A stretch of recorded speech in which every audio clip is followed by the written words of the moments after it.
bienvenue à toutes et tous encore sur FCR. Ça fait très longtemps que vous avez entendu parler de moi. Et non, je n'avais pas abandonné mon flambeau, j'avais pas abandonné mon poste. En réalité, j'étais en train de gérer beaucoup de choses. Et comme je vous ai toujours dit, cette chaîne n'est pas subventionnée, elle n'est pas financée encore. Et nous travaillons sur nos propres fonds. La preuve, si vous pouvez encore suivre certaines de nos émissions en ligne, c'est sur une plateforme qui me permet d'héberger l'émission depuis 2020 et tous les mois, je paye un montant précis qui n'est pas des moindres pour conserver FCR. Donc, vous pouvez comprendre, je tiens beaucoup à FCR parce que pour moi, j'y crois, parce que pour moi, c'est vraiment important d'éduquer et de réussir. Le mot réussite n'existe pas en fait dans FCR pour rien. C'est vraiment pour montrer à une personne temporairement seule ou dans une situation que je juge temporaire qu'elle peut s'en sortir de manière durable. Mais c'est juste que prendre son envol, des fois, peut prendre du temps. Et ça prend un temps et justement aujourd'hui, le titre de l'émission peut vous étonner. C'est le silence de la solitude, fécond ou tristesse. En fait, le silence de la solitude, c'est aussi pour vous illustrer combien ça m'a pris de revenir encore aujourd'hui sur ce plateau. Pour moi, le silence n'est pas du tout synonyme de régression. Ce n'est pas synonyme, on n'existe plus, on abandonne, on laisse faire. Je suis vraiment une personne un peu atypique parce que vous savez, nous sommes tous atypiques, nous sommes identiques. Les uns comme les autres. Personne n'est pareil. Chacun avec ses attributs, sa spécificité, excusez le français, et sa personnalité et son importance. Pour moi, je fais les choses selon mes capacités et surtout selon mon énergie. Lorsque mon niveau d'énergie n'est pas connecté avec ce que je veux transmettre comme message, je juge que ce n'est pas le moment pour moi de faire une émission. Et j'ai tellement quand même laissé des traces en ligne que chaque fois, je ne cesse de répéter, j'invite chacun et chacune à revisiter encore les anciennes émissions pour des fois se réimprégner. Et il y a tellement de sujets que j'ai développés, des sujets vraiment importants, profonds, et qui sont des fois tabous, pour ne pas dire souvent tabous. Je les ai abordés, ça fait longtemps. Imaginez, depuis 2016, j'en ai fait des émissions, j'en ai fait des lives sur Facebook et j'en ai fait aussi des tests, des articles que j'ai écrits qui sont disponibles sur un site internet et tout ça pour votre bien, pour le confort, pour celui-là ou celle-là que la société ne comprend pas ou que la société juge négativement alors que c'est un être qui est en développement. Et pour moi, je crois en chacune et chacun de vous et je vous exhorte vraiment à sortir de votre tanière, à vous comprendre et à mieux apprivoiser la personnalité que vous devez vraiment être. Parce que nous avons un but dans la vie, c'est des fois que nous ne savons pas où, comment et est-ce que c'est pertinent. Vous savez, plusieurs fois, je me suis posé des questions. Est-ce que FCR c'était nécessaire? Est-ce que FCR... j'ai eu des réflexions existentielles, même sur le titre de l'émission. J'ai eu à toutefois vouloir enlever le mot célibataire, parce que tout le monde me disait, mais pourquoi le mot célibataire? Pourquoi le mot célibataire? Ça a la connotation négative. Pourquoi tu en parles? Est-ce que c'est parce que tu veux l'être? Mais non, pas du tout. Mais pour toucher ma cible, pour parler aux personnes dont on ne parle pas, à qui on ne s'adresse pas, il fallait que je sorte le mot. Alors, c'était très important pour moi de faire cette tranche de vie pour vous rappeler que je suis encore là. Je suis là. C'est juste que j'ai traversé des phases de la vie où je ne pouvais pas du tout faire l'émission. Et depuis quelques semaines, depuis quelques mois même, je vais dire, je me dis tout le temps, chaque matin, il faut que je reprenne l'émission. Il faut que je parle à mes instincts intimes. Il faut que je fasse quelque chose. Mais je pouvais rien sortir. Je pouvais rien vous accoucher si j'avais rien. J'ai tellement de sujets dont j'ai parlé. J'ai même été revisiter encore l'émission qui m'a vraiment montré, vraiment honnêtement. Ça, c'est sans me vouloir me jeter des fleurs, que vraiment, je fais quelque chose que j'aime et je le fais des fois assez bien. Vraiment, j'ai réécouté encore Comprendre l'art de la drague parce que j'ai été faire une émission avec Demba, l'élégant que vous pouvez retrouver sur son compte Instagram ou ses différents sites, ses pages des réseaux sociaux. Et j'ai aussi revisité l'émission Garde, partager, réussite. Pourquoi? Parce que j'avais justement un parent à moi qui se trouve confronté à une situation maritale difficile ou qui n'a pas marché malheureusement. Et j'étais vraiment, je venais d'apprendre la nouvelle.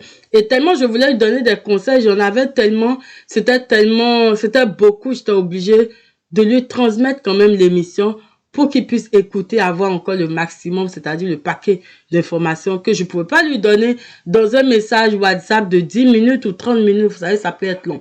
Donc, je lui ai quand même partagé l'émission et j'ai réécouté l'émission moi-même. Mais j'étais fascinée, en fait, j'étais impressionnée par tout ce que je disais.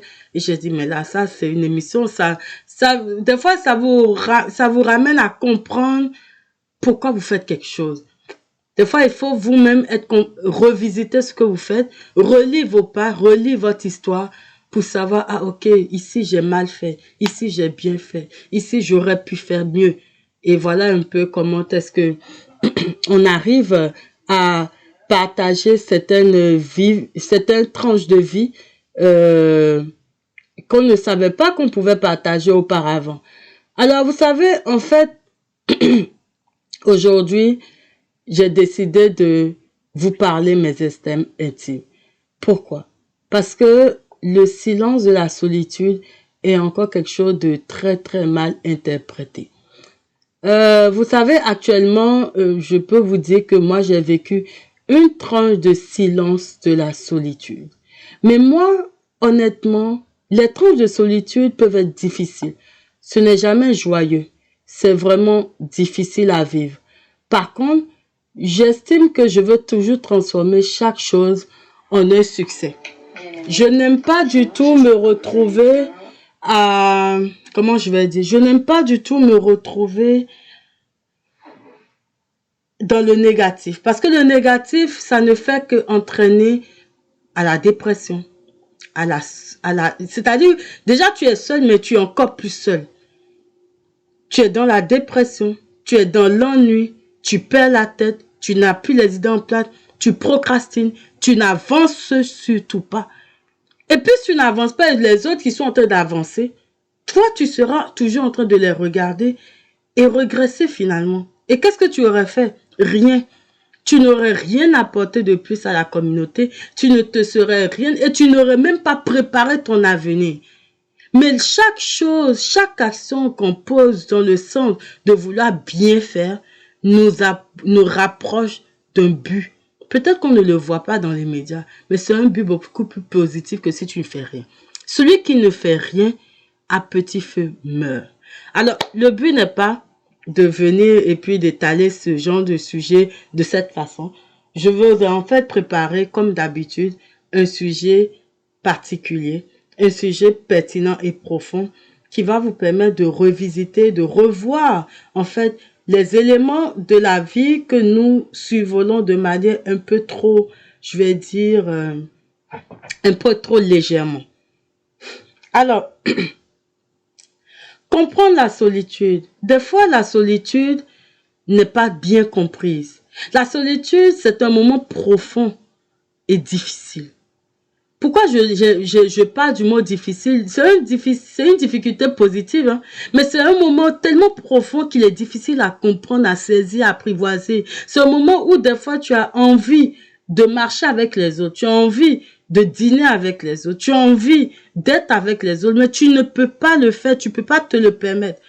Parce qu'en réalité, des fois, la personne qui l'a subi, surtout lorsque l'émotion l'emporte, peut se perdre, peut se noyer totalement dans une dépression qui peut même tendre à la mort ou dans des envies de suicide.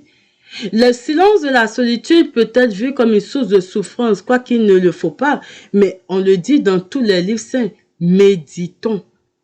Mais la méditation n'est pas effective dans le bruit, dans la musique, dans la fête, dans les discussions futiles, ou même dans les discussions avec une autre personne ou avec un interlocuteur. Des fois, tu as besoin de ce moment où il n'y a personne, où c'est ton esprit et la volonté puissante du monde qui est Dieu qui communique avec toi. Ou c'est un moment en réalité qui peut paraître comme d'isolement ou d'isolement professionnel, d'isolement social, mais en réalité c'est un moment de paix. C'est-à-dire plutôt que d'être stressé, si tu laisses l'émotion de côté et que tu décides de t'harmoniser avec le silence, tu vas ressentir une paix intérieure. C'est vraiment un sentiment ambivalent. Mais cette paix intérieure, c'est une paix de guérison. C'est une paix de créativité. C'est une paix de découverte de soi-même. Elle vous amène graduellement à l'introspection. Mais peu de gens veulent vivre ce moment-là. Même moi-même, qui vous parle, j'ai pas toujours envie de vivre ce moment-là. Il y a ce moment-là, quand il arrive, j'ai envie vraiment de sortir, aller voir des amis.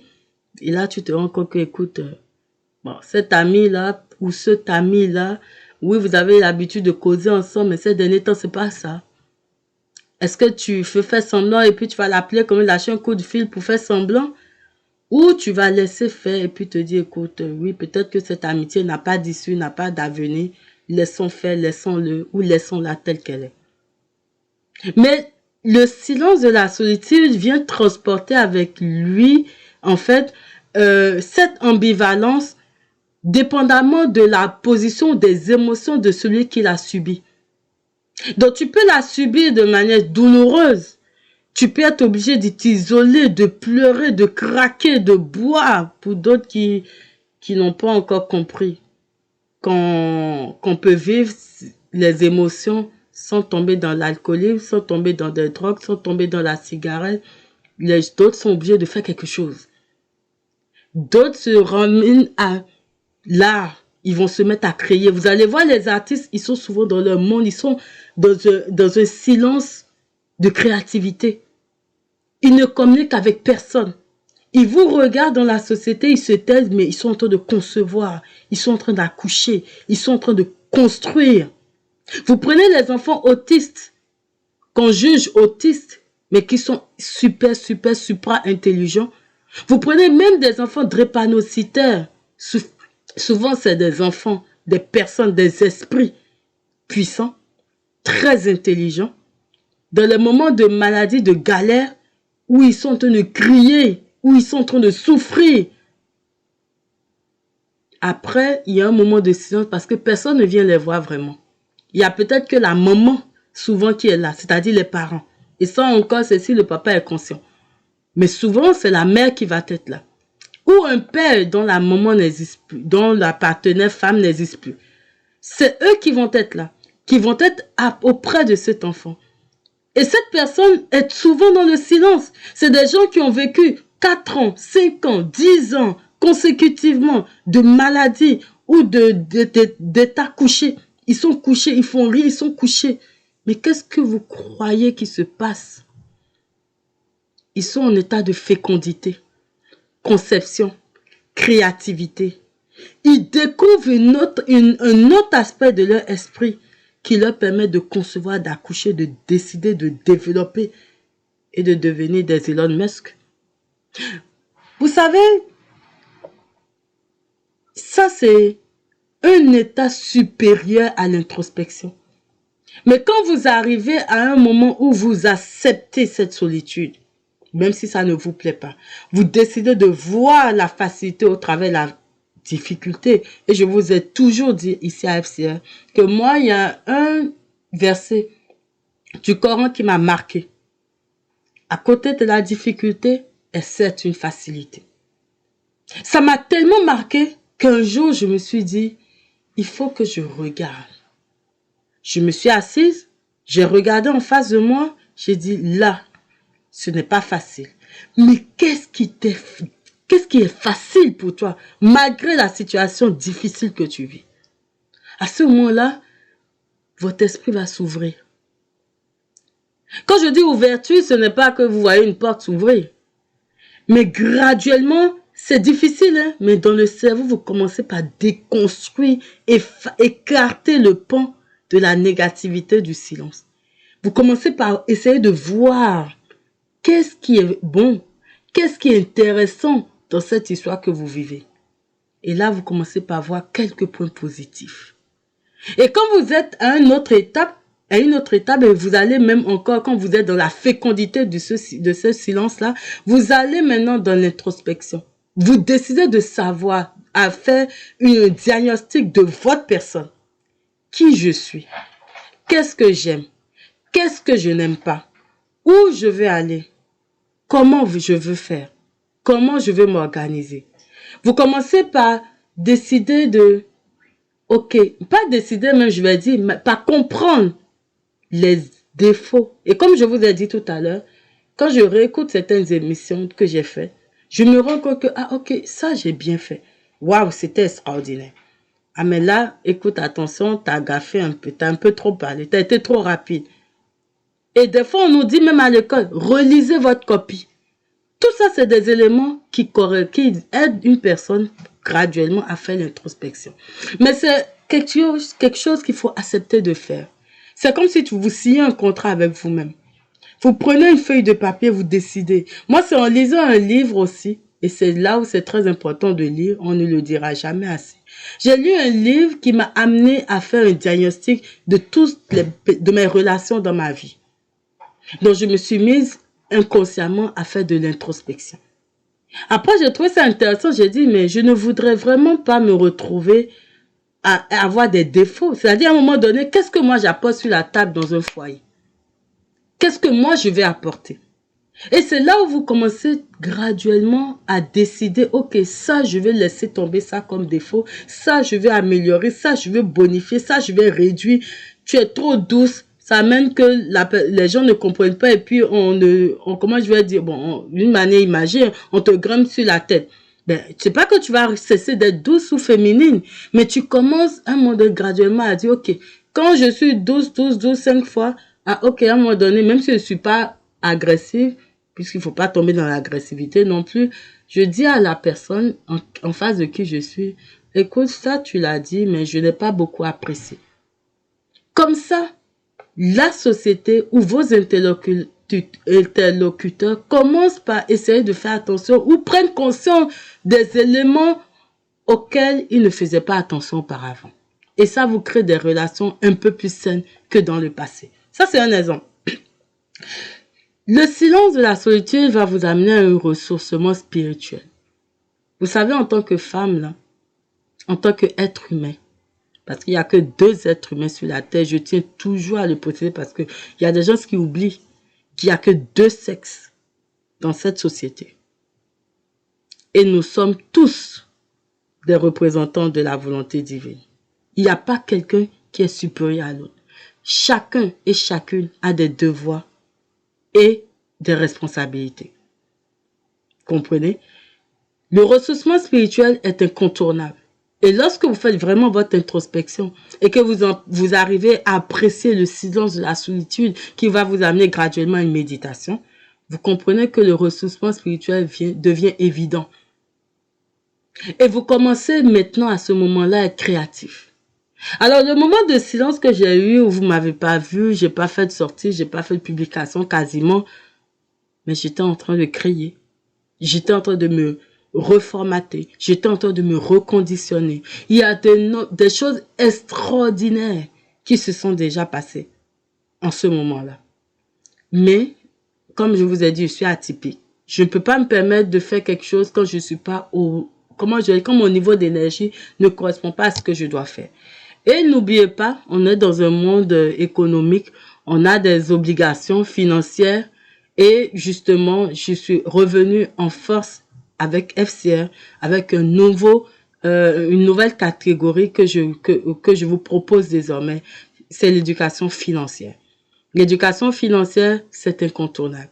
Vous vous rappelez, si ceux qui me suivent se rappellent très bien, j'ai déjà fait une émission, j'ai même conseillé à des femmes, écoute, si financièrement t'es pas assise, je te déconseille de divorcer ou de te séparer de ton mari. Ça, c'est mon petit conseil que j'avais dit dans le temps. Parce qu'il y a des personnes qui n'ont pas la maîtrise des finances. Mais au-delà de la finance d'un couple, il y a des choses auxquelles on doit se préparer dans la vie. Alors, pour continuer en fait avec le sujet, c'est-à-dire solitude subie ou choisie, on peut pas choisir. Mais lorsque la situation s'impose à nous, lorsque la solitude vient à nous, ça dépend de la manière dont on l'apprivoise. Alors, vous avez deux portes de sortie. Lorsque le silence arrive, elle peut vous apporter une fécondité hors pair ou la facilité, pour ne pas dire la dépression. Vous savez, la solitude est subie et ça vient avec un silence très douloureux parce que cette personne-là est isolée. Il y a l'isolement social ou qui se manifeste par le manque de communication, que ce soit au sein de votre foyer, de votre maison. Et c'est pour ça que souvent je dis que FCL ne s'adresse pas seulement aux personnes temporairement seules, célibataires seulement, mais il y a des personnes, mari ou femme, qui se retrouvent dans des moments profonds de silence où personne ne parle à personne. Et il faut pouvoir gérer cette période-là. Parce qu'on a l'impression de ne pas être compris. On a l'impression qu'il y a un manque. On a l'impression qu'il y a quelque chose qui ne marche pas. Alors que ce n'est pas nécessairement comme ça. Mais ça arrive que des frères ne vous parlent pas, votre soeur ne vous parle pas, votre cousine ou bien une coalition de cousins, cousines, de tantes, oncles, qui se forment contre vous et vous subissez un rejet. Donc vous avez l'isolement social qui se manifeste par un rejet, par une séparation, par un silence long, plusieurs formes d'isolement social. Vous pouvez être aussi dans un isolement social qui est beaucoup plus majeur et qui est même sournois, je vais dire. Parce qu'en réalité, vous prenez le groupe de ces personnes temporairement seules qu'on appelle célibataires. Elles subissent un isolement social. Ces personnes ne l'avouent même pas. Souvent, quand on entend parler de FCL, les gens ne l'avouent pas. Ils disent, mais non, c'est pas nécessaire, pourquoi parler de ça, pourquoi dire ça, mais c'est des personnes qui ont un problème, elles ont besoin de le gérer, elles ont besoin d'entendre, elles ont besoin de comprendre, mais elles n'arrivent pas, elles n'y parviennent pas, elles n'y parviennent pas, simplement parce que la société les a isolées. Et des fois, elles font semblant d'être avec les autres, pourtant c'est pas comme ça que ça marche. Oui, quand vous êtes en couple, il y a des aspects qui vont jouer. Ou pour arriver à devenir un couple, il y a des aspects qui vont jouer que vous pouvez découvrir avec d'autres choses. Mais comment gérer cette période où vous êtes seulement toute seule, unique, et vous devez gérer chaque élément de votre vie de manière singleton, là? Ça ne se passe pas comme vous le voyez sur les sites internet. C'est beaucoup plus profond. Ça prend une décision de prendre un temps pour soi. Ça prend une décision d'accepter de s'isoler. Même si l'isolement social s'impose, ça prend que tu acceptes de t'isoler pour mieux te façonner. Ça prend que dans ce moment d'isolation, que tu fasses du sport, que tu médites, que tu pries, que tu fasses le vide, que tu te vides de toute anxiété, de toute angoisse. Même si l'angoisse est là, même si la colère, les problèmes sont là, tu dois même faire semblant que tu n'as aucun problème. Et faire ce semblant-là, c'est un exercice mental, physique et mental et sportif puissant. Vous avez aussi l'isolement professionnel.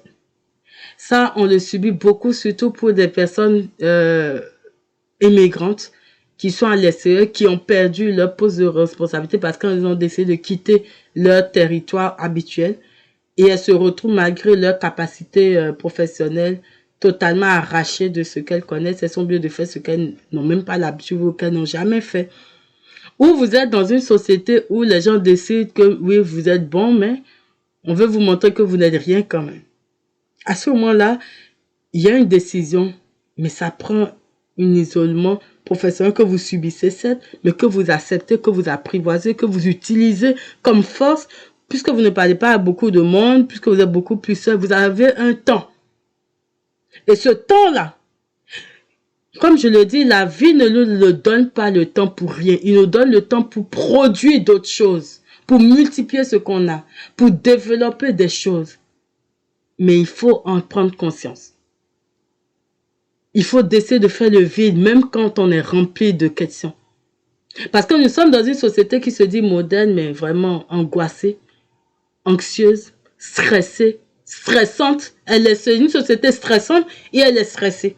Ceux qui développent des maladies, ceux qui développent des distractions, ceux qui développent des, comment je vais appeler ça, des dépressions, ceux qui développent vraiment tellement de situations négatives et des maladies qui se développent vraiment à long terme. Dans l'immédiat, on ne les voit pas, mais elles apparaissent un jour qu'on ne sait pas. Alors, à ce moment-là, vous faites face à d'autres distractions qui vous embrouillent, le téléphone, la musique, des films, mais ce n'est pas ça qui va régler le problème. Donc, il faut pouvoir séparer chaque élément, disséquer, analyser. Des fois, les gens vont vous voir assis, ils vont dire, oh, toi, tu réfléchis trop, toi, tu penses trop, c'est pas que vous pensez trop. Des fois, il faut penser beaucoup. Parce que ça prend une méditation, ça prend un moment de réflexion profonde, après lequel, une fois que vous sortez de là, vous êtes une autre personne. Et vous ne pouvez pas imaginer combien de personnes sont productives après ces moments-là. Il y a des personnes que vous ne voyez pas pendant 3 ans, 5 ans, une année. Et quelques temps après, ou après, lorsque vous les voyez, elles explosent. Tellement elles avaient accouché pendant ce moment de silence. Elles ont développé. Vous voyez même des femmes d'affaires qui ont tout abandonné du jour au lendemain, leur boutique ou ce qu'elles faisaient. Et elles se sont reconditionnées, elles se sont refaçonnées. Et tout ce moment de reconstruction, elles ont développé d'autres filières carrément. Ou vous voyez d'autres personnes qui étaient en formation. Tu n'as plus le temps. Moi, pour vous citer mon exemple, j'étais en formation tout le temps. Depuis 2 ans, j'étais dans une formation intense.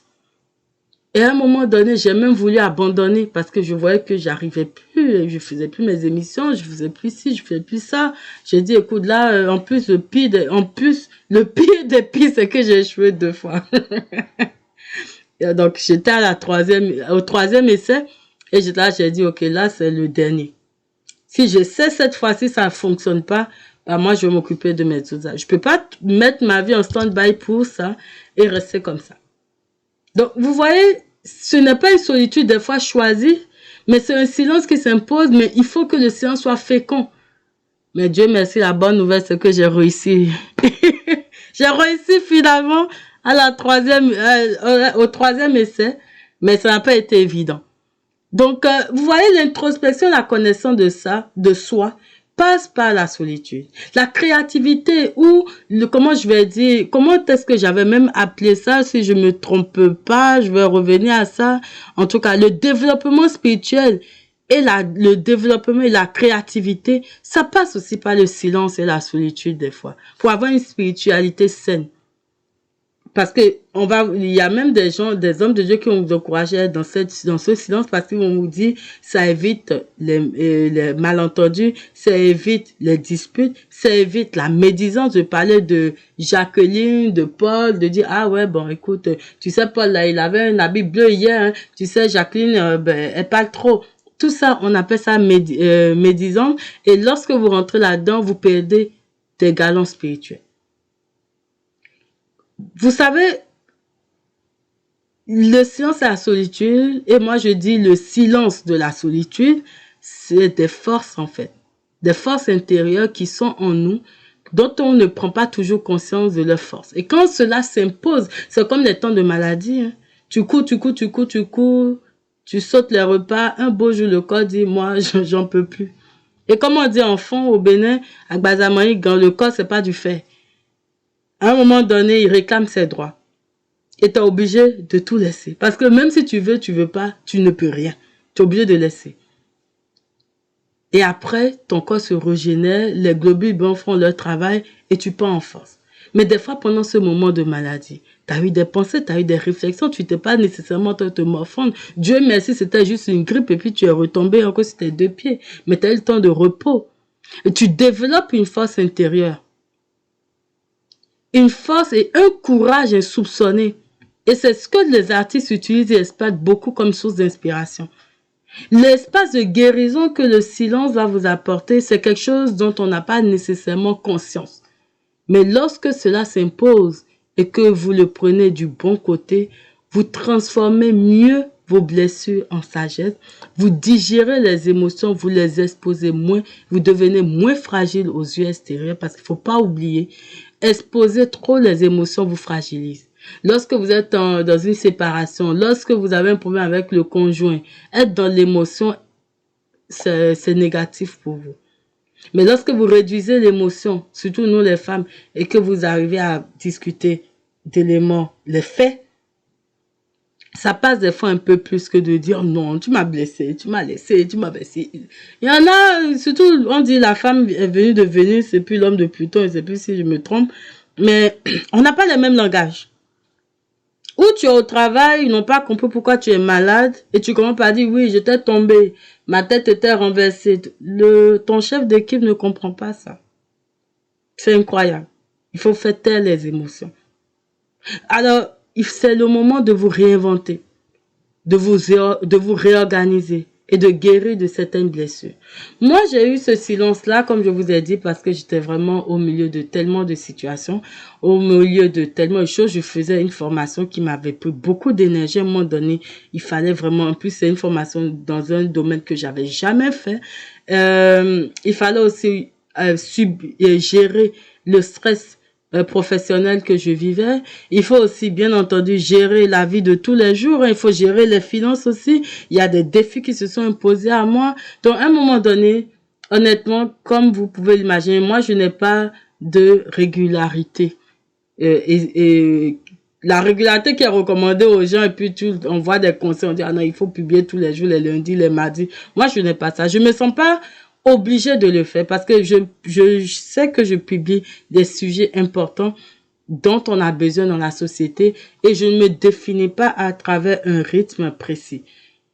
Alors, c'est très important que vous compreniez que le moment de la solitude, au-delà d'une quelconque douleur, vous permet de découvrir de nouveaux horizons.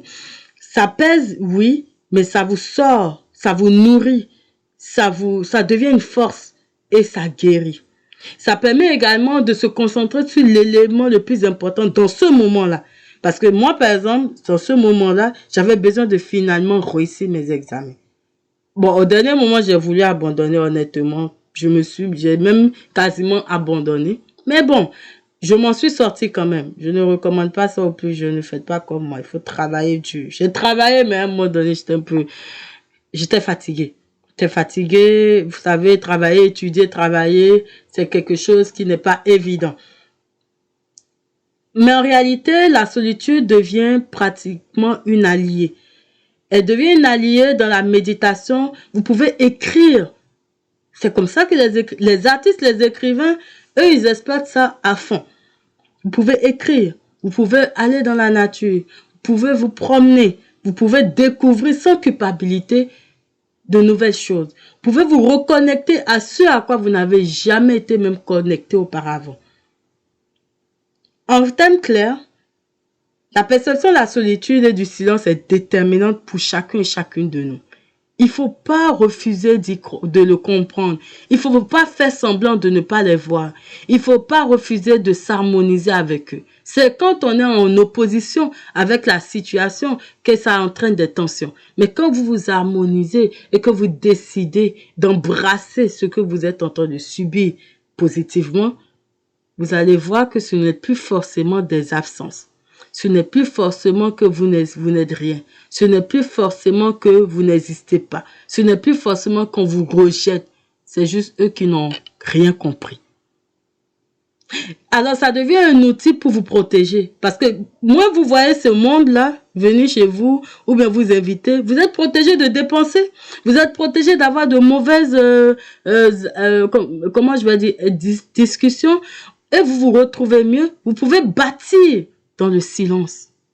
Beaucoup de fois, vous allez voir, moi je l'ai même vu la dernière fois sur la page de Vanessa Caicero, si je ne me trompe pas, si je vais rapidement sur son Instagram, elle a publié un truc il n'y a pas longtemps sur sa page. Et ça m'a fait sourire parce que souvent les gens, c'est dans les moments comme ça que, bon, elle s'appelle Vanessa Sondele sur sa page. Et elle a publié, et c'était un dimanche hier, encore un dimanche rempli de statuts religieux avec des gens au cœur méchant.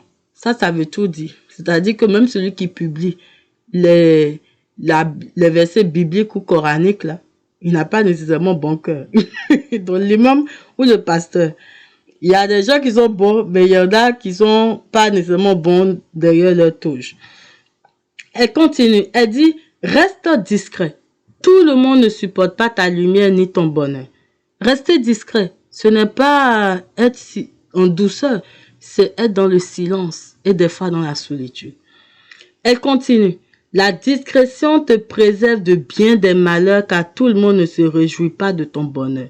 La discrétion passe par le silence et la solitude. Ça passe par la réflexion et de bâtir dans le silence. Ça passe par le fait d'éviter des discussions où vous allez vous exposer, c'est-à-dire parler de vous, raconter des choses que vous avez l'intention de faire par exemple. Et même c'est prouvé scientifiquement que lorsque tu te tais sur un projet que tu entreprends, tu as 10 000 fois plus de chances de le réussir que si tu en parles.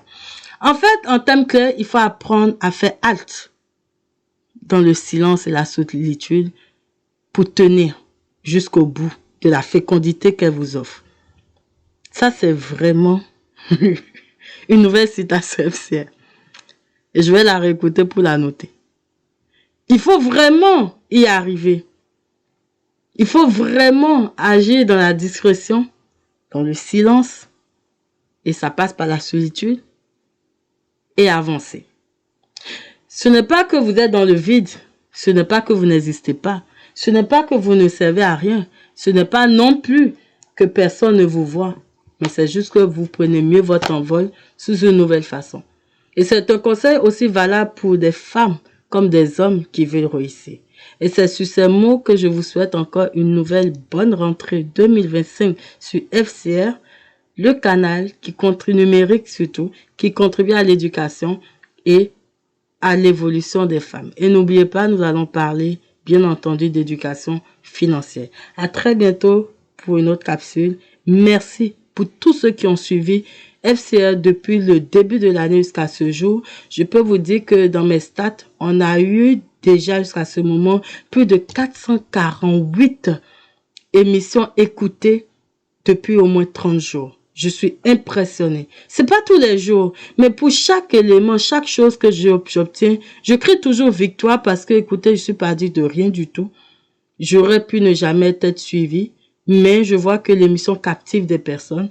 Pas moins que le 10 du mois d'octobre, 67 codes d'écoute ont été enregistrés encore. Je ne peux que dire merci à tous ceux qui contribuent à écouter, à montrer que nous ne faisons pas un travail inutile, nous faisons quelque chose qui contribue à la construction d'un monde meilleur, à la construction, au développement surtout des femmes beaucoup plus stables dans la société, aussi bien des mères, des épouses et des professionnels.